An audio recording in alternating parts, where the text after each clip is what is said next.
সবাইকে পঞ্চমীর অনেক শুভেচ্ছা আমার ভিডিওটা দেখার জন্য। আজ আমি মা দুর্গার শাড়ি পরাবো। প্রথমত আমি মা দুর্গাকে লাল রঙের একটা শাড়ি কিনে তার উপরে ব্লু গান লাগিয়ে মা দুর্গার শাড়িটা পরিয়ে দিয়েছি।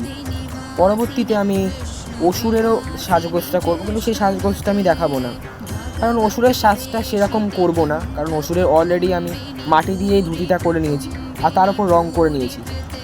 ঠিক আছে, সেই কথা বাদ দিয়ে আমি মেন কথাই বলছি যে মা দুর্গার আগে আমি শাড়িটা পরিয়ে তারপর আমি তার পাটটা সবুজ কালারের জড়ি দিয়ে মা দুর্গার পাটটাকে তৈরি করে আমি তারপর আবার মা দুর্গার আঁচলটা রেডি করে নিই, আর তার আগে কোমর বন্ধনীটাও কি করে নিই যাতে ঠিকঠাক হয়। যেমন কি আমি ওটা করে নিয়ে মা দুর্গার আঁচলটা আমি বানিয়ে ব্লু গান দিয়ে ছিপকে নিয়েছি।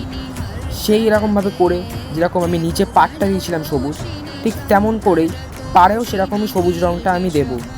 আর তারপর আমি মা দুর্গার সাজগোজের ভিডিওটা আমি এর পরের পার্টে ছাড়বো।